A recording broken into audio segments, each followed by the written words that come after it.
विशुद्ध विज्ञान गणस्वरूपं विज्ञान विस्रारण बद्ध दीक्षं दयानिधिं देहभृतां शरण्यं देवं हयग्रीवमहं प्रपद्ये நமஸ்தபாயை. இன்றைய தினம் அன்னபூர்ணாஸ்துதி சொல்லக்கூடிய இந்த அற்புதமான ஸ்தோத்திரத்தை நாம இன்றைய தினம் தொடங்கி தெரிஞ்சுக்க இருக்கோம். இந்த ஸ்தோத்திரமானது ஆதிசங்கர பகவத்பாதால எழுதப்பட்ட ஒரு அற்புதமான கிரந்தம். இந்த கிரந்தத்துல பார்த்தீங்கன்னா மொத்தம் ஒரு 12 ஸ்லோகங்களை உள்ளடக்கி இருக்கு. அது என்னென்ன ஸ்லோகங்கள் அப்படிங்கிறத நம்ம வழக்கம் போல அதை உச்சாரணம் பண்ணுவோம். அதை நம்ம குழந்தைகள்லாம் சொல்லுவா. நீங்களும் அதை மியூட்ல இருந்துட்டே சொல்லலாம். அப்படி இந்த ஸ்லோகங்கள் எல்லாமே நம்ம குழந்தைகளுக்கு தெரியும்னு நினைக்கிறேன். தெரியும் இல்லையா குழந்தைகள் உங்களுக்கு எல்லாமே? சரி, இருந்தாலும் மற்றவாளும் தெரிஞ்சுக்கணும் அப்படிங்கிறதுக்காக நம்ம எப்பவும் பண்ற அந்த மெத்தடாலஜிலே சொல்லலாம் இல்லையா? சரி.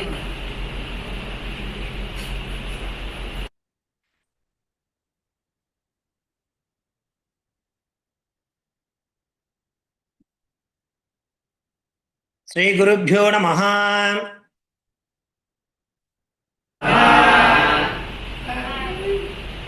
நித்யானந்தகரி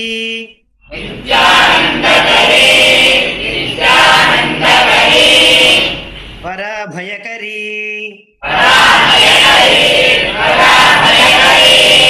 சௌந்தர்ய ரத்னாகரி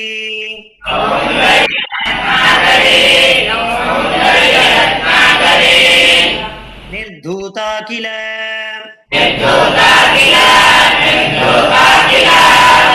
दोषपावनकरी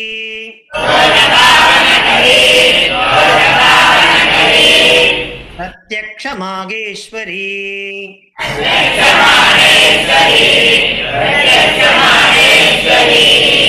प्रालेयाचल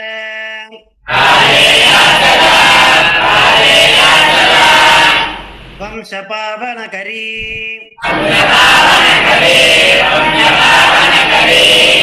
काशीपुराधीश्वरी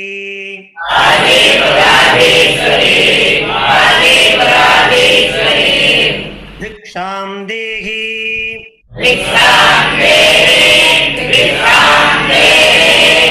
कृपावलम्बनकरी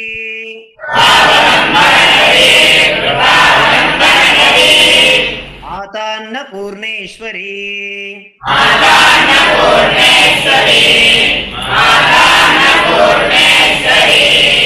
नित्यानन्दकरी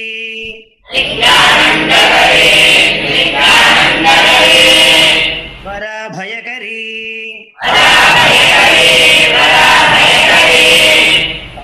सौन्दर्यरत्नाकरी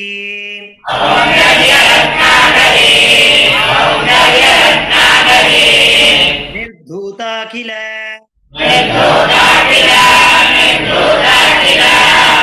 दोषपावनकरी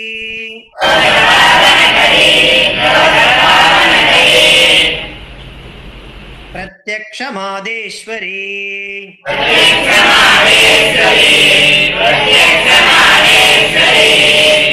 प्रालेयाचल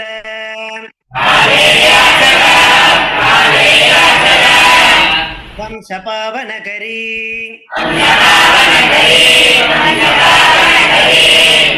काशीपुराधीश्वरी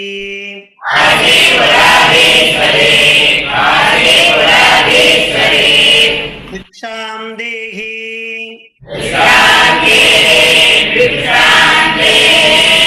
कृपावलम्बनकरी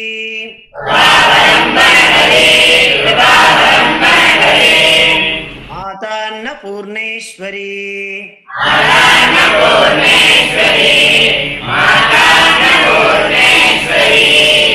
नित्यानन्दकरी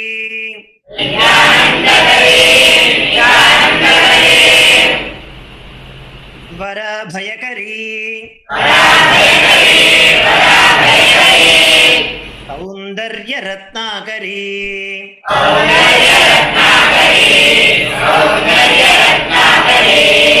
निर्धूता किल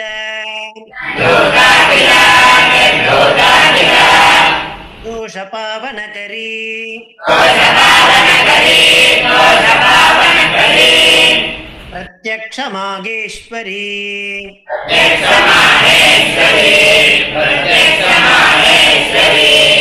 காளேயாச்சல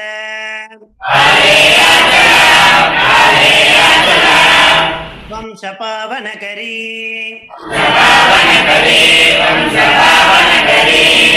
காஷீபுராதீஸ்வரி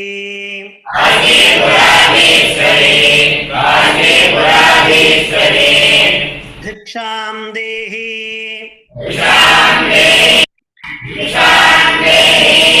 கிருபாவலம்பனகரி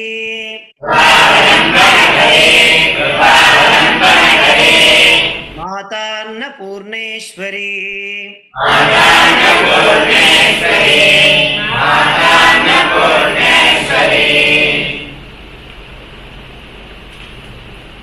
நானாரத்ன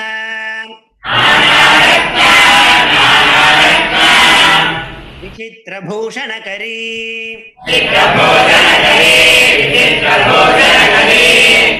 ஹேமாம்பராடம்பரி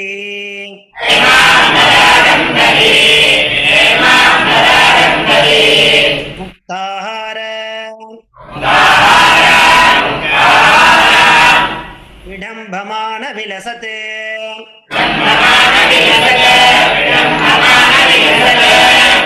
வக்ஷோஜ கும்பாந்தரி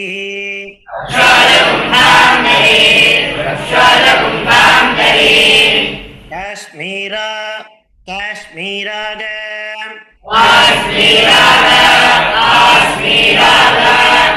உவாசிதாங்கருச்சிரா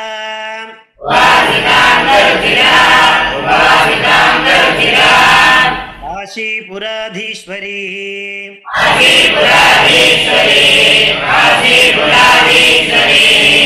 திக்ஷாம் தேஹி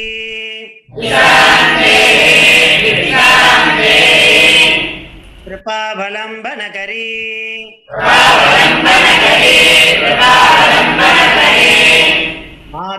மாதான்னபூர்ணேஸ்வரி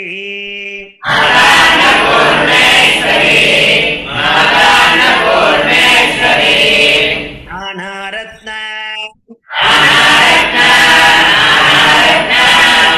விசித்ரபூஷணகரி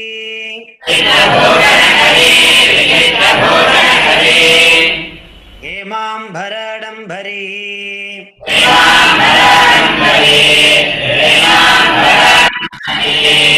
முக்தாஹார விடம்பமான விலசத்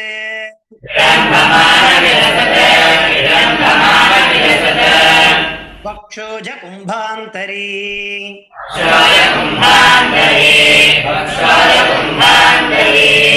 காஷ்மீராக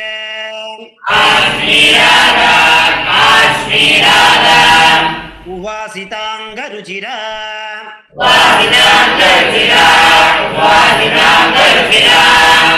காஷீபுராதீஸ்வரி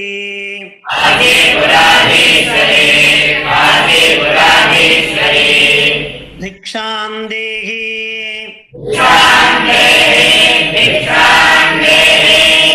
கிருபாவலம்பனகரி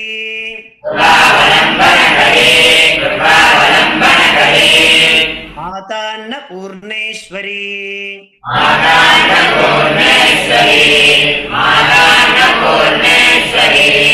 நானாரத்ன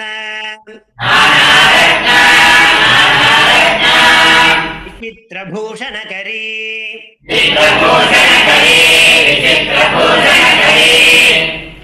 ஹேமாம்பராடம்பரி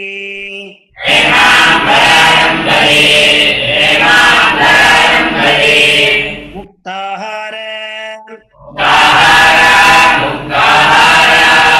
விடம்பமான விலசத்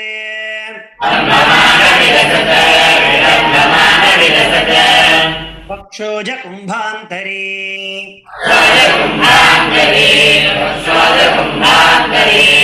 காஷ்மீராக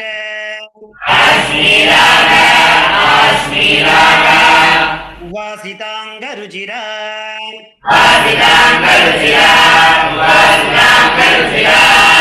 காஷீபுராதீஸ்வரி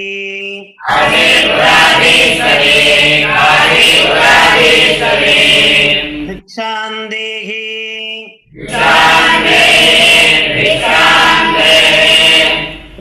கிருபாவலம்பனகரி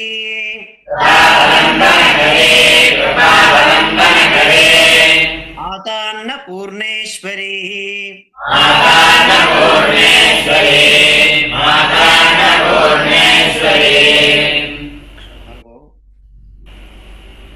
மற்ற ஸ்தோத்திரங்களுக்கும் இந்த அன்னபூர்ணா ஸ்துதின்னு சொல்லக்கூடிய இந்த ஸ்தோத்திரத்துக்கும் நிறைய வித்தியாசம் இருக்கு. ஏன் அப்படின்னாக்கா, அன்னபூர்ணா அப்படின்னா சாட்சாத் நம்மளுடைய நம்ம தினந்தோறும் சாப்பிட்றோம் ஆகாரம் இல்லையா, அந்த ஆகாரத்தை தரக்கூடியவளே அவள் தான், சாட்சாத் அம்பா. நம்முடைய ஒரு குழந்தைக்கு எப்படி அம்மா அதுக்கு தேவையான சமயத்துல ஆகாரத்தை கொடுப்பாலோ, இந்த லோகத்துல இருக்கக்கூடிய எல்லாருமே நம்ம அம்பாளுடைய குழந்தைகள் தான். அப்பேற்பட்ட அம்பாள் நமக்காக இந்த உணவு அப்படிங்கிற ஒரு விஷயத்த தந்துட்டு இருக்கா. மனிதரோட வாழ்க்கையில முக்கியமான 3 விஷயம் சொல்றான். உணவு, உடை, உறைவிடம். அதுல முதல்ல இருக்கிறது பாருங்க உணவு தான். அதனால அப்பேற்பட்ட உணவு அப்படிங்கிறது இந்த லோகத்துல நம்ம எல்லாருக்கும் கிடைச்சிட்டு இருக்கனாக்கா, இந்த அம்பாள் தான் சாட்சாத் எல்லாருக்கும் நமக்கு கொடுத்துட்டு இருக்கா. அன்னம் அப்படிங்கிறது பிரதானமான ஒரு விஷயம். அப்பேற்பட்ட அந்த அன்னத்தை தரக்கூடிய அன்னபூர்ணான்னு சொல்லக்கூடிய அந்த அம்பாளுக்காக சுவாமி அழகா இந்த ஸ்துதிய நமக்காக பண்ணி கொடுத்திருக்கார். பிரதிதினம் நம்ம எப்பெல்லாம் ஆகாரம் எடுத்துக்கிறோமோ அதற்கு முன்னாடி இந்த ஸ்தோத்திரத்தை சொல்லிட்டு நம்ம அந்த ஆகாரம் எடுத்துக்கணும் அப்படிங்கிறதான ஒரு விஷயத்தையும் நமக்கு அழகா சுவாமி காண்பிச்சு கொடுத்திருப்பார். பேர்பட்ட அற்புதமான ஒரு ஸ்தோத்திரம் இந்த ஸ்தோத்திரம். மேலும் பாருங்க, நமக்கு அப்பா அப்படின்னா 5 விதமான அப்பாக்கள் சொல்றா சம்ஸ்கிருதத்துல இல்லையா. அந்த 5 விதமான அப்பாக்கள்ல ஒரு அப்பா யாருன்னு பார்த்தோம்னாக்கா, அன்னத்தை நமக்கு யாரெல்லாம் கொடுக்கிறாளோ அவளும் ஒரு அப்பா. அதாவது ஜனிதாச்ச உபநேதாச்ச யஸ்ச வித்யாம் பிரயச்சதி அன்னதாதா பயத்ராதா பஞ்சைதே பிதரஸ்மிருதாஹா அப்படிங்கிற மாதிரி நம் முன்னோர்கள் நமக்கு காண்பிச்சு கொடுத்துருக்கா. ஜனிதானா நம்மை பெற்றெடுக்கக்கூடிய அப்பா. உபநேதாச்ச நமக்கு இந்த உபநயனம் சொல்லக்கூடிய சம்ஸ்காரத்தை பண்ணி வைக்கக்கூடிய ஒருத்தர். ஜனிதாச்ச உபநேதாச்ச யஸ்ச வித்யாம் பிரயச்சதி நமக்கு வித்யான்னு சொல்லக்கூடிய அந்த கல்விங்கிற ஞானத்தை கொடுக்கக்கூடியவர்கள் அவ ஒரு அப்பா. யஸ்ச வித்யாம் பிரயச்சதி. அப்புறம் பாருங்க, அன்னதாதா நமக்கு ஆகாரம் அப்படிங்கிற ஒரு விஷயத்தை, ஜீவனம்னாலே நமக்கு முக்கியமா பிரதானமானது ஆகாரம் இல்லையா. அந்த ஆகாரம் இருந்தாதான் நம்மளால ஜீவனம் பண்ண முடியும். அப்படி அன்னதாதா அந்த அன்னத்தை கொடுக்கக்கூடியவர்கள், யாருக்கெல்லாம் பசி இருக்கு, யாருக்கெல்லாம் உணவு தேவைப்படுறது அப்படிங்கிற விஷயத்த நன்கு தெரிஞ்சுண்டு அவளுக்கெல்லாம் உணவு கொடுக்குறா பாருங்க, வா ஒரு அப்பா ஸ்தானத்துல இருக்கு. பயத்ராதா நமக்கு ஏற்படக்கூடிய பயங்களை போக்கக்கூடியவர். ஏன்னா பயம்ன்றது எல்லாருக்கும் பொதுவா இயற்கையா ஒவ்வொரு சமயத்திலையும் ஒரு காலகட்டத்திலும் ஏற்படும். அந்த சமயத்தை அந்த பயத்தை போக்கக்கூடியதுக்குன்ற மாதிரி ஒரு பர்சன் வருவா. அவ ஒரு அப்பா ஸ்தானத்தை நம்ம பார்க்கணும். இப்படியாக சம்ஸ்கிருதத்துல பாத்தீங்கன்னா ஸ்லோகங்கள் நிறைய இருக்கு. ஜனிதாச்ச உபநேதாச்ச யஸ்ச வித்யாம் பிரயச்சதி அன்னதாதா பயத்ராதா பஞ்சைதே பிதரஸ்மிருதாஹா. இப்படி 5 அப்பாக்கள் நமக்கு இருக்கா அப்படிங்கறத நம்ம என்ன பண்ணணும், எப்பவுமே உணர்ந்துக்கணும். அப்படி அன்னத்தை கொடுக்கக்கூடியவர்லாம் நம்ம அப்பா ஸ்தானத்துல பார்க்கணும். அப்படின்னா பாருங்க, அந்த அன்னத்தோட மகிமை எவ்வளவு உயர்ந்ததாக சொல்லப்பட்டிருக்கு. மேலும் பாருங்க, அன்னதாதா சுகி பவேத்னு சொல்லு. யார் யாருக்கெல்லாம் பசிக்கு தேவையான உணவை கொடுக்கிறாளோ அவருடைய, ஏன்னா எவ்வளவோ தானங்கள் இருக்கலாம், ஆனா இந்த அன்னதானம் மாத்திரம் தான் என்ன பண்ணணும்னாக்கா உடனடியா அந்த திருப்திங்கிறத ஏற்படுத்தி கொடுக்குமா. திருப்தோஸ்மி அப்படின்னு அவளால நம்ம கொடுப்போம், நிறைய பொன் கொடுப்போம், பொருள் கொடுப்போம், காசுகள்லாம் கொடுப்போம். ஆனா அதெல்லாம் அது அவளுக்கு ஒரு திருப்தியை கொடுக்காது. 1 லட்ச ரூபா கொடுத்தா இன்னும் 1 லட்ச ரூபா கொடுத்துருக்கலாம் போல இருக்கே இல்லையா, அப்படிதான் தோணும். ஒரு ட்ரெஸ் வாங்கி கொடுப்பா, அது நம்ம திருப்தி அடைய மாட்டோம். இன்னொரு ட்ரெஸ் வாங்கி கொடுத்துருக்கலாம், திருப்தி வராது. ஆனா இந்த ஆகாரம் இருக்கு பாருங்க, பசின்னு வந்தவாளை நீ உட்கார வச்சு ஆகாரம் போட்டேன்னா அவ சொல்லுவா திருப்தி, அப்படி திருப்தியா போறோன்ற அளவுக்கு. இப்போ அதனாலதான் தானத்துல சிறந்த தானம் எதுன்னு சொல்லி நம் முன்னோர்கள்லாம் அன்னதானம்ன்ற விஷயத்தை நம்ம கொடுத்துருக்கோம். அப்பேற்பட்ட அந்த அன்னத்தை வாரி வாரி வழங்கக்கூடிய இந்த அன்னபூர்ணா, இந்த சரித்திரத்தை நம்ம நிறைய கேள்விப்பட்டிருப்போம். காசி அப்படிங்கிறது ஒரு சொத்தியான புண்ணிய கஷேத்திரம். அதாவது 7 விதமான சப்த மோட்சவரை சொல்றான். அயோத்தியா, மதுரா, மாயா, காசி, காஞ்சி, அவந்திகா, புரி, துவாரகாச்சைவ சப்தைதே மோட்சதாயகான்னு சொல்றான். 7 விதமான மோட்சங்களை தரக்கூடிய ஸ்தானங்கள் இருக்கு. அதாவது ஸ்தானம்னா ஸ்தலம், இடம் இருக்கு. ஏன்னா நம்மளுடைய பாரத தேசத்துல நம்ம முக்கியமா 2 விஷயத்தை தெரிஞ்சுக்கணும். என்னன்னாக்கா ஸ்தலமாகாத்மியம் அண்டு தீர்த்த மாகாத்மியம்னு சொல்லுவான். இது ரெண்டும் வசதியானது பாரத தேசத்துல. புண்ணிய நதிகள் நமக்கு தெரியும். கங்கை யமுனே ஜெய்வ கோதாவரி சரஸ்வதி நர்மதே சிந்து காவேரின்னு சொல்லுவான். சப்த தீர்த்தங்கள் ரொம்ப முக்கியமான விஷயம். அதே மாதிரி சப்த மோட்சபுரின்னு சொல்லுவான். அதுல இந்த காசி அப்படிங்கிறதும் முக்கியமா இடம்பெறது. அப்பேற்பட்ட அந்த காசி கஷேத்திரம்னாலே நம்ம பாருங்க, யாராவது காசிக்கு போனா அவ கங்கை ஜலத்தை கொண்டு வருவா, கூடவே அன்னபூர்ணாவுடைய அந்த ஸ்டாச்சு சின்ன ஒரு விக்கிரகத்தை கொண்டு வந்து கொடுப்பான். அவ்வளோ ஃபேமஸ். அதை இன்னைக்கும் பாருங்க எல்லாரும் நம்ம மாத்திரை வச்சுட்டு அதை ஆராதனை பண்ணக்கூடிய அந்த கர்ப்ப கிரகத்துல பெருமாளை எங்க நம்ம வச்சுட்டு இருக்கோமோ அவாத்துல அந்த அன்னபூர்ணாவுடைய விக்கிரகம் நிச்சயமா இருந்தே தீரும். ஒரு அரிசி வச்சு ஒரு பாத்திரத்துல அந்த அரிசி மேல அந்த அன்னபூர்ணா வச்சிருப்பான். இப்படி காசியிலேருந்து வரவா நமக்கு கங்கை மாத்திரம் கொடுக்க மாட்டா. அந்த அன்னபூர்ணா காசினாலே நமக்கு பிரசித்தமா விளங்கக்கூடியது அந்த அன்னபூர்ணா. அந்த அந்த சரித்திரம் என்ன அப்படின்னா, அன்னபூர்ணா அங்க வீட்டு இருக்கா. அங்க காசியில பயங்கரமான பஞ்சம் ஏற்படுறது. பஞ்சம்னா நமக்கு தெரியும், அதாவது வேலைக்கு உணவு கிடைக்காம இருக்கக்கூடிய ஒரு ஸ்திதி. ஜலம் இருக்காது, விவசாயம் இருக்காது, அவளால அந்த ஜீவனத்துக்கு தேவையான ஆகாரத்தை உண்டு பண்ண முடியாது. அப்படியான ஒரு நிலை ஏற்படுது. அது எப்படி ஏற்படுறது அப்படிங்கிறது ஒரு சரித்திரம் சொல்றான். ஒரு முறை சிவபெருமான் அமர்ந்துட்டு இருக்கார். அப்படி அமர்ந்துட்டு இருக்கக்கூடிய அந்த சிவபெருமானுடைய பின்னாடி பார்வதி விளையாட்டா வந்து கண்களை மூடுறாளாம். விளையாட்டா நடக்கக்கூடிய விஷயம் தான். பார்வதி சிவபெருமானுடைய கண்களை பின்புறமா வந்து மூடுறாளாம். அப்படி மூடும் பொழுது, ஏன்னா அவளுக்கு ஒரு நொடி பொழுது அப்படிங்கிறது பல வருடங்களை நமக்கெல்லாம் பார்த்தீங்கன்னா பல நொடி. தேவர்களுக்கும் நமக்கு நிறைய வித்தியாசம் இருக்கு இல்லையா? இப்போ நிறைய சொல்றா, சயின்டிபிக்கலா நிறைய ப்ரூவ் பண்றா இல்லையா? இங்க 1 நிமிஷமா இருக்கிறது வேற ஒரு இடத்துல 2 நிமிஷமா இருக்கு. இங்க நமக்கு 24 மணி நேரமா இருக்குனாக்கா அப்ராட்லாம் வந்து 19, 18 மணி அந்த மாதிரி குறையிறது. இப்படி நிறைய விஞ்ஞான ரீதியா இப்போ கண்டுபிடிக்கிறா. ஆனா இதெல்லாம் நம்ம ரிஷிகளா நமக்கு முதலையே சொல்லிட்டா. அந்த பாத்தீங்கன்னா தேவர்களுக்கு நமக்கு நிறைய வித்தியாசம் இருக்கு. நமக்கு நம்மளுடைய ஜீவனத்தை அதிகபட்சம் பார்த்தீங்கன்னா 100 வயசு, 120 வருடம் நம்முடைய ஜீவனம் அப்படிங்கிற மாதிரி மனிதர்களுக்கு கொடுத்துருக்கா. இன்னும் பல ஜீவராசிகள், அநேக கோடி ஜீவராசிகள் இந்த பூலோகத்துல இருந்துட்டு இருக்கு. ஒவ்வொரு ஜீவராசிகளும் ஒரு காலம் தான் கொடுத்துருப்பான் இல்லையா? அந்த மாதிரி இப்ப என்ன பண்றா பாருங்க, அந்த பார்வதி சிவபெருமானுடைய கண்களை மூடுறா. அப்படி அந்த மூடக்கூடிய அந்த ஒரு க்ஷணத்திலேயே பார்த்தேன்னா பல 1000 ஆண்டுகள் போயிடுத்து நமக்கெல்லாம். அப்படி இருக்கும்போது என்ன ஆகுதுனாக்கா, அதாவது ஒரு சிவபெருமானுடைய ஒரு கண்கள் சூரியனும் இன்னொரு கண்ண சந்திரன் அப்படிங்கிற மாதிரியும் அந்த 2 நமக்கு வெளிச்சத்தை கொடுக்கக்கூடிய பிரதானமா இருக்கக்கூடிய விஷயங்கள் அந்த 2 தான். சூரிய சந்திரனையே மறைச்சிட்டா என்ன ஆகும்? அப்படி பெருமாளுடைய 2 கண்களை மறைக்கிறா. அப்போ அந்த பூலோகம் இல்ல, அந்த சராச்சரமே இருண்டு போடுறது, இருள மூழ்கிறது. அப்புறம் கையை எடுத்து பார்க்கும்போது தன்னுடைய சரீரமானது அப்படியே கருமையா எடுத்து, கருப்பா எடுத்து. ஏன்னு அவளுக்கு புரியல, எதனால அதனுடைய சரீரம் அப்படி ஆச்சுன்னு தெரியல. அவ சிவபெருமானத்துல கேட்கிறா, அம்மா நீ என்னுடைய கண்களை மூடினது ஒரு சில நிமிடங்களாக இருக்கலாம், ஆனா அது ஜீவராசிகளா இருக்கா இல்லையா, அவளுடைய இதை பொறுத்த வரைக்கும் பல வருடங்களை குறிக்கும். அப்படி இருக்கும்போது நீ அந்த கண்களை மூடின அந்த சமயத்துல இந்த பூலோகமே இருண்டு போச்சு அப்படிங்கிற மாதிரி சொல்ற. அந்த தன்னுடைய சரீரத்துல அந்த கருமை நிறமான ஒரு விஷயம் கருத்து போச்சு. அது என்ன பண்றதுன்னு தெரியல. அப்போ யாருக்கா இருந்தாலும் ஒரு உபாயம் அப்படிங்கிறது உண்டு, பரிகாரம்ங்கிறது ஒண்ணு உண்டு, எல்லாத்துக்குமே உண்டு இல்ல? சொல்யூஷன் சொல்லுவாங்க. எந்த ஒரு தவறுக்குமே ஒரு சொல்யூஷன் உண்டு. அப்படி பார்வதி சிறிது நேரம் பண்ண அந்த விளையாட்டா பண்ண விஷயத்துக்கு ஒரு பரிகாரம் சொல்ற.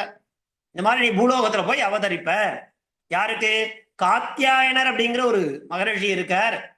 அவருக்கு நீ காத்தியாயினி அப்படிங்கிற பெயரோட அவதரிப்ப அப்படின்னு சொல்றார். அதே மாதிரி அவ பூலோகத்துல வந்து அவதரிக்கிறா. அப்புறம் ஒரு 8 வயசு பூர்த்தியாகிறது, அங்கேயே ஜீவனம் பண்றா. அவரிடத்துல சில பொருட்களை கொடுத்து அந்த முனிவர் என்ன பண்றார், காசிக்கு அனுப்பிச்சு வைக்கிறார். அங்க வந்து பார்த்தா ஒரே பசி பட்டினி இந்த மாதிரியான ஒரு நிலையில இருந்துருக்கு. அப்படி இருக்கக்கூடிய அந்த நிலையில பாருங்க, அந்த அன்னபூர்ணி கையில ஒரு கையில ஒரு அந்த அன்னம் வச்சுட்டு இருக்க மாதிரி ஒரு பாத்திரம், இன்னொரு கையில தங்கத்தால் ஆன ஒரு கரண்டி இப்படி இருக்கும். அவருடைய அந்த உடல் அமைப்பை அப்படிதான் இருந்துருக்கும். அப்படிப்பட்ட அந்த ரிஷியனுடைய ஆசிரமத்திலேருந்து வரக்கூடிய ஒரு பெண்ணாக அந்த காத்தியாயினி அப்படிங்கிற பெயரை உடைய அங்க போறா. அங்க போய் அங்க இருக்கிறவருடைய பசி அந்த மாதிரி விஷயங்கள்லாம் அவ போக்கின்றே வந்துட்டு இருக்கா. அவ கையில அக்ஷய பாத்திரம் இருக்கு. அதை வச்சுட்டு எல்லாருக்கும் அங்க உணவு கொடுத்துட்டு இருக்கா. அந்த நாட்டுல ராஜா இருப்பான் இல்லையா, அவனுக்கு ஒரே ஆச்சரியம், எப்படி இதெல்லாம் நடக்கிறது, அந்த நாடு கொஞ்சம் கொஞ்சமா மாறிண்டே வருது, அந்த இடம் எப்படி இதெல்லாம் நடக்கிறது அப்படின்னு அவரு கேட்கும்போது, இந்த மாதிரி ஒரு விஷயம் நடக்குது, ரிஷியருடைய பொண்ணு இங்க வந்திருக்கா, இந்த மாதிரி மற்றவாளுக்கு தேவையான தேவைகளை பூர்த்தி பண்ணிட்டு இருக்கா, அன்னம் உணவுலா வழங்கிட்டு இருக்கா அப்படின்னு சொன்ன உடனே அந்த பெண்மணியை தான் பார்க்கணும்னு ஆசைப்படுறார். அது முடியாது இல்லையா, ராஜாவா இருந்தாலும் வந்திருக்கவர் சாட்சால் அம்பாள் இல்லையா, அதனால இவர் தான் அங்க போக வேண்டிய நிலையானது ஏற்படுது. போறார், போய் பார்க்கிறார், நமஸ்காரம் பண்றார். இப்போ அது வந்து அவருக்கு தேவையான விஷயங்களை எல்லாத்தையும் கொடுக்கிறார். அவர் இடத்துல இருக்கக்கூடிய அக்ஷய பாத்திரத்தின் மூலமாக எல்லாத்தையும் கொடுக்கிறார். அது மாத்திரம் இல்ல, இதற்கு முன்னாடி சிவபெருமானுக்கு ஒரு தோஷமான வருது. பிரம்மாவுடைய சிவனுக்கும் பிரம்மாவுக்கும் ஏதோ ஒரு வாதம் வருது. அந்த வாதத்துல என்ன நடக்குதுனாக்கா, எவ்வளவு சொல்லியும் பிரம்மா கேட்கல. அப்ப பிரம்மாவுடைய சிரசை கொய்துடுற. அப்போ கொய்யும் பொழுது, கொய்யறதுன்னா அவருடைய தலையை சேதம் பண்றது. பிச்சை எடுக்கும் பொழுது என்ன ஆகுதுனாக்கா, அவருடைய தலையானது சிரசானது சிவபெருமானுடைய கையில வந்து ஒட்டிக்கிறது போல. அது எவ்வளோ எடுத்து பார்க்கணுன்றார், முடியல, ஒண்ணுமே பண்ணல. அதுக்கு ஒரு இப்போ எப்படி வந்து பார்வதிக்கு ஒரு சாபமானது வந்து அந்த சாப விமோச்சனமானது பெற்று காத்தியாயன மகரிஷிக்கு மகளாக பிறந்து அந்த காசிக்கு வந்து அங்க இருக்கக்கூடிய பசி பட்டினியை போக்கி அவளுக்கு ஜீவனத்துக்கு ஒரு காரணமா அமைஞ்சாலோ, அந்த மாதிரி சிவபெருமான் இந்த காரியத்துக்கும் செய்த ஒரு விஷயத்துக்கும் ஒரு பரிகாரம் உண்டு. எப்போ அந்த தலை அவர் கையை விட்டு போகும் அப்படின்னாக்கா, அந்த காசி நகருக்கு வரணும் பிக்ஷாட்டனர் அப்படிங்கிற பெயரோட, பிக்ஷனா யாச்சகம் கேட்கறது இல்லையா, அந்த மாதிரி கேட்டு இங்க இருக்கக்கூடிய சாட்சாத் அம்பாள் இடத்துல வந்து அவர் கேட்கிறார். அப்போ அம்பாள் தன்னுடைய கையில இருந்து கொடுக்கிறார்.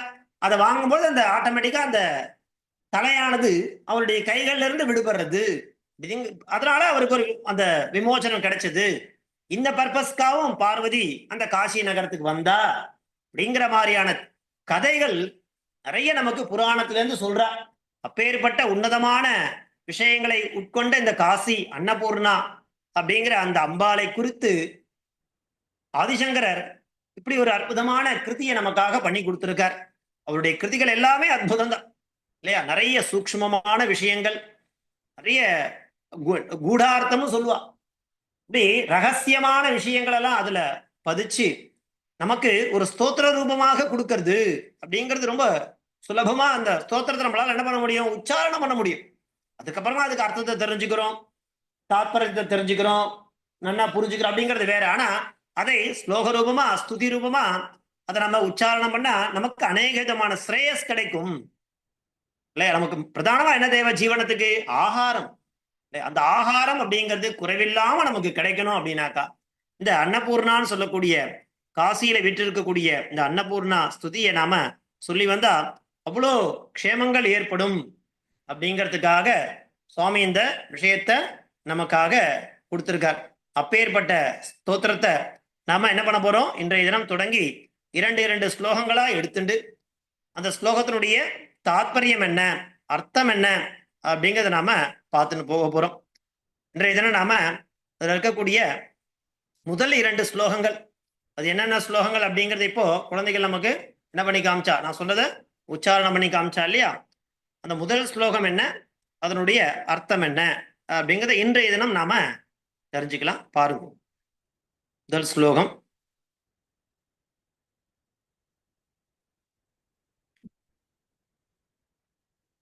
நித்யானந்தகரி வராபயகரி சௌந்தர்ய ரத்னாகரி நிர்தூதாகில தோஷ பாவனகரி பிரத்யக்ஷ மாகேஸ்வரி பிராலேயாச்சல வம்ச பாவனகரி காஷீபுராதீஸ்வரி பிக்ஷாம் தேகி கிருபாவலம்பனகரி மாதான்ன பூர்ணேஸ்வரி.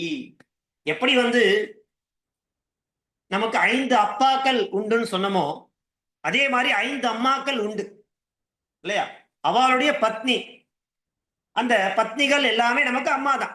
எப்படி சொன்னோம்? ஜனிதாச்ச உபநேதாச்ச எஸ்ச வித்யாம் பிரயச்சதி அன்னதாதா பயத்ராதா சொன்னோம் இல்லையா? அந்த மாதிரி இங்க என்ன சொல்றா அப்படின்னாக்கா 5 விதமான அம்மாக்கள் நமக்கு குறிப்பிடுறா.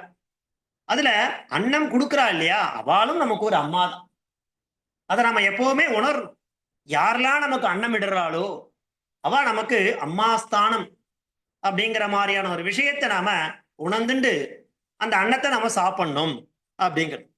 போன நம்ம கராவலம்பத்துல பார்க்கும்போது என்ன பார்த்தோம் அப்படின்னாக்கா, கடைசியா முடியும் போது கராவலம்பம் சுவாமி, அதாவது நரசிம்மர் அவருடைய திருக்கரங்களை கொடுத்து என்னை கரை சேர்க்க வேண்டும் அப்படிங்கிற மாதிரி அந்த போன அந்த கராவலம்ப ஸ்தோத்திரத்தை நம்ம அப்படி பார்த்தோம். இங்க வரும்போது பாருங்க, பிக்ஷாம் தேகி கிருபாவலம்பனகரி மாதாண்ண பூர்ணேஸ்வரி. இது எல்லா ஸ்லோகத்தையும் வரப்போகுது. 4 பாதங்கள் ஸ்லோகம்னாலே அதுல 3 பாதங்களுக்கு இருக்கக்கூடிய அர்த்தத்தை சொல்லிட்டு 4வது பாதம் வரும்போது என்ன கேட்கிற அப்படின்னாக்கா, தேவியே எனக்கு பிக்ஷை கொடுப்பாயாக. இந்த பிக்ஷைங்கிறது ரொம்ப முக்கியமான ஒரு விஷயம். நம்மளுடைய இந்த சம்ஸ்காரம் இருக்கு இல்லையா, நிறைய இப்ப நமக்கு நிறைய சம்ஸ்காரங்கள் இருக்கு. நம்ம பிறக்கிறதுல இருந்து ஆரம்பிச்சு இல்லையா, நமக்கு நாமகரணம், ஜாதகரணம், அன்னப்பிராசனம், சௌலம், உபநயனம் சொல்றா இல்லையா. அந்த உபநயனம் வரும்போது பாருங்க முக்கியமான ஒரு பாட்டு வரும், பிக்ஷாந்தேகி அப்படிங்கிற ஒரு விஷயத்தை நமக்கு நம்மளுடைய சம்ஸ்காரத்துக்குள்ளேயே அதெல்லாம் அடக்கியிருப்பா. அந்த மாதிரி இங்க எனக்கு என்ன கொடுக்கணும், நீங்க பிக்ஷை கொடுப்பாயாக. அன்னபூர்ணா தேவியே எனக்கு நீங்கள் என்ன பண்ணணும், பிக்ஷை கொடுப்பாயாக அப்படிங்கிற மாதிரி கேட்கிறார். முதல்ல என்ன சொல்றார், நித்யானந்தம் செய்பவள். ஆனந்தம்னா என்ன, மகிழ்ச்சி, சந்தோஷம். வாழ்க்கையில நமக்கு திருப்திங்கிறது ஏற்படுறதுக்குன்னா ஏற்பட என்ன வேணும்னாக்கா சந்தோஷம் வேணும் இல்லையா. அந்த சந்தோஷம்ன்றது எப்படி இருக்குனாக்கா, அதாவது ஒரு க்ஷணகாலிக சந்தோஷமா இருக்கக்கூடாது, நித்தியம் ஆனந்தம். அதாவது எதுவுமே பர்மனன்ட் இல்ல லோகத்துல, அது வேற விஷயம். ஆனா நமக்கு சில விஷயங்கள் பார்த்தீங்கன்னா நித்தியமா கிடைக்கும். நித்தியம் ஆனந்தம் செய்பவள், எப்பொழுதும் ஆனந்தத்தை, நித்தியானந்தகரி. ஒரு நொடி பொழுதும் நான் இருக்கக்கூடிய ஒரு நொடி பொழுதும் என்ன பண்ணணும்னாக்கா ஆனந்தத்தை செய்ய வேண்டும். எப்போ, நித்தியம், நித்தியானந்தகரி. நாம நித்தியானந்தம் செய்பவள் யாரு, அந்த அன்னபூர்ணா. அது மாத்திரம் இல்ல, வராபயகரி. இப்ப வரம், அபயம். பெருமாள் கிட்ட 2 கைகள் இருக்கும் இல்லையா, அநேக கரங்கள் உண்டு. அது ஒரு இடத்துக்கு ஏற்ற மாதிரி அந்த கரங்களுடைய அம்சமானது அமையும். ஆனா இங்க பாருங்க, ஆனா அதுல வரம் தரக்கூடிய ஒரு கை இருக்கும், அபயம் தரக்கூடியது ஒண்ணு. வரம்னா வரத்தை கொடுக்கறது, அபயம்னா நம்மள பயத்துல இருந்து காப்பாத்துறது.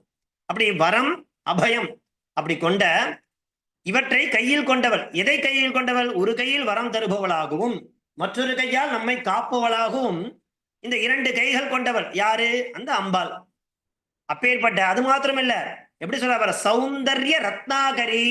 எப்பேற்பட்ட அழகு தெரியுமா இல்லையா, அழகின் கடலானவள். ஓ, கடல்னு ஏன் இங்க சொல்றாரு பாருங்கோ, ஒரு உபமா சொல்லணும். ஒரு விஷயத்த நாம சொல்றோம், அதை வர்ணிக்கிறோம்னாக்கா அதுக்கு உபமானம்னு ஒண்ணு சொல்லுவா. இத போல இது இருக்கு, சந்திரைவ முகம் திருஷ்யதேன்னு சொல்லுவா. சந்திரனை போல அவளது முகல் காணப்படுறதுன்னு சொன்னாக்கா பிறகு கம்பாரிசன். ஆனா இவர் எடுக்கக்கூடிய கம்பாரிசன் எப்படி இருக்கு பாருங்க அப்படின்னாக்கா, எதை கம்பேர் சொல்ற அப்படின்னாக்கா, கடல் போன்ற. ஏன் அப்படின்னாக்கா, சாகரம் வேறு, சமுத்திரத்துக்கு. சமுத்திரம் எப்படி இருக்கும், சாகரம் சாகரோபமாக, கடலுக்கு நிகர் கடல் தான். மெஷர் சொல்ற அளவு, கடவுள் எவ்வளவு பெருசு, கடல் எவ்வளவு பெருசு அவ்வளவு பெருசுன்பா.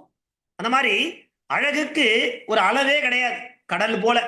அப்படி அழகின் கடலானவள். அது மாத்திரமல்ல, என்ன சொல்றா பாருங்க, அடுத்தது என்ன சொல்றார், நித்யானந்தகரி, வராபயகரி, சௌந்தர்ய ரத்னாகரி, நிர்தூதாகில தோஷ பாவனகரி. என்னுடைய நிறைய நான் பாவம் பண்றேன், கோரமான பாவங்கள்லாம் பண்றேன். நிர்தூதாகில தோஷ பாவனகரி. தோஷம்னா மிஸ்டேக், எப்பேற்பட்ட நிறைய பண்றாங்க, கோர பாவங்களை நான் பண்ணிட்டு இருக்கேன். நான் பண்ணக்கூடிய அந்த மிஸ்டேக்னால எனக்கு பாவங்கள் வந்து சேர்ந்துட்டே இருக்கு இல்லையா, அதை எப்பேற்பட்டவள் நீ அப்படின்னாக்கா போக்கக்கூடியவள். நிர்தூதாகில தோஷ பாவனகரி. நிர்தூதம், என்னிடத்துல இருக்கக்கூடிய பாவங்கள் அனைத்தையும் போக்கக்கூடியவள். அப்பேற்பட்ட அம்மா, அந்த கருணை கடலே நீதான். அது மாத்திரமல்ல, இன்னொன்னு சொல்றாரு பாருங்க, பிரத்யக்ஷமாகேஸ்வரி. இப்ப பிரத்யக்ஷம் என்ன? கண்கூட பாக்குறது. பிரமாணங்களை சம்ஸ்கிருதத்துல 4 விதமா சொல்றான். பிரத்யக்ஷம், அனுமானம், உபமானம், சாப்தம். பிரத்யக்ஷனா கண்கூட பாக்குறதுக்கு பேர் பிரத்யக்ஷன்னு பேர். அனுமானம்னா ஏற்கனவே பார்த்த விஷயம் அது இந்த மாதிரி இருக்குமோன்னு ஊகிக்கிறது. ஏன்னா எங்கேயாவது நம்ம புகையை பார்ப்போம், ஏற்கனவே மடப்பள்ளியில நெருப்பு இருக்கும், நெருப்புல இருந்து புகை வரதை பார்த்தா தான் தூரத்துல புகையை பார்க்கும்போது அதுக்கு கீழே கண்களுக்கு தெரியாத நெருப்பு அங்க இருக்குன்றதை ஊகிக்க முடியும். அது பேர் அனுமானம்னு பேர். உபமானம்னா இதை போல அது இருக்கு. சப்தம்னா காதால கேட்கறது, அவன் சொல்லி நான் கேட்கறது. இப்படி பிரமாணங்கள் சொல்லுவா. இங்க பாருங்க, பிரத்யக்ஷ மாகேஸ்வரி, அப்படி நேரில் காணும் மகேஸ்வர ஸ்வரூபமானவள். சாட்சாத் அந்த மகேஸ்வரனையே பார்க்கிற மாதிரி இருக்கு. மகேஸ்வர சுரூபமானவள். எப்பேற்பட்டவள் தெரியுமா இவள் அப்படின்னாக்கா, பிராலேயாச்சல வம்ச பாவனகரி. அதாவது அவள் யாரு? மலைமகள், இமயமலையினுடைய வம்சத்தை வளர்ந்த வந்தவள், பரிசுத்தமானவள் இல்லையா. இமயமலையினுடைய மலைக்கு பிறந்தவள் இல்லையா, மலைமகள்னு சொல்லுவா அவள். கலைமகள் சரஸ்வதி, திருமகள் லக்ஷ்மி, மலைமகள் யாரு? பார்வதி.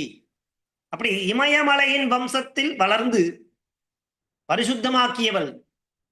அது மாத்திரமில்ல, எங்க வீட்டில் இருக்கா அவள் சொல்றா பாருங்க கடைசியா அப்படின்னாக்கா, வம்ச பாவனகரி காசிபுராதீஸ்வரி. சப்த மோட்சபுரியில ஒரு மோட்சபுரியாக இருக்கக்கூடிய காசிபுரியில வீட்டிலிருந்து ஆட்சி புரிபவள். அது மாத்திரமல்ல, கருணையை பொழிபவள் இல்லையா, தாயாக விளங்கக்கூடியவள். அப்பேற்பட்ட அன்னபூர்ணா தாயே, தேவியே, எனக்கு பிக்ஷை கொடுப்பாயாக. பிக்ஷாம் தேகி கிருபாவலம்பன. கருணையே நிறைந்தவள் இல்லையா, கருணையை பொழிபவள். கிருபாவலம்பனகரி மாதா அன்னபூர்ணேஸ்வரி. அம்மா தாயே, நீங்க என்ன பண்ணுங்க, எனக்கு பிக்ஷை கொடுப்பாயாக அப்படிங்கிற மாதிரி இந்த ஸ்லோகத்தை சொல்றார். நித்யானந்தகரி வராபயகரி சௌந்தர்ய ரத்னாகரி நிர்தூதாகில தோஷ பாவனகரி பிரத்யக்ஷமாகேஸ்வரி பிராலேயாச்சல வம்ச பாவனகரி காசிபுராதீஸ்வரி பிக்ஷாம் தேகி கிருபாவலம்பனகரி மாதான்ன பூர்ணேஸ்வரி அப்படிங்கிறது இந்த முதல் ஸ்லோகம். அதனுடைய அர்த்தமும் நாம பார்த்தோம். அதை தொடர்ந்து நாம பார்க்க போறது 2வது ஸ்லோகம். இன்றைய தினம் நம்ம ஏன் 2 ஸ்லோகம் எடுத்தோம்னாக்கா, நமக்கு இன்ட்ரோடக்ஷனுக்கு கொஞ்சம் அவகாசம் தேவைப்படுது இல்லையா, அதனால நம்ம ரொம்ப நிறைய ஸ்லோகம் எடுத்துக்காம 2 ஸ்லோகத்தை மாத்திரம் இன்றைய தினம் நம்ம பார்த்துட்டோம். அடுத்த என்ன ஸ்லோகம்? நானாரத்ன விசித்திர பூஷணகரி ஏமாம்பராடம்பரி முக்தாஹார விடம்பமான விலசத்து பக்ஷோஜ கும்பாந்தரி காஷ்மீராக ருவாசிதாங்கருச்சிரா காசிபுராதீஸ்வரி பிக்ஷாம் தேகி கிருபாவலம்பனகரி மாதான்ன பூர்ணேஸ்வரி. இந்த கடைசி லைன் பாருங்க, பிக்ஷாம் தேகி கிருபாவலம்பனகரி மாதான்ன பூர்ணேஸ்வரி. அது போன ஸ்லோகத்தை என்ன அர்த்தம் பார்த்தோமோ அதேதான். அம்மா தாயே, கருணையே வடிவமாக கொண்ட அம்மா, எனக்கு பிக்ஷாம் தேகி அப்படிங்கிறத கேட்கிறார். அவள் இருக்கக்கூடிய ஸ்தானம் என்ன? காசிபுராதீஸ்வரி. அதையும் நாம் அங்க பார்த்தோம். காசின்னு சொல்லக்கூடிய அந்த இடத்தை ஆட்சி செய்யக்கூடியவள். அப்பேற்பட்ட காசியில் விற்றிருக்கக்கூடிய காசிபுராதீஸ்வரி அப்படிங்கிறது கடைசியில வந்துருது. அதுக்கு முன்னாடி என்ன இருக்கு?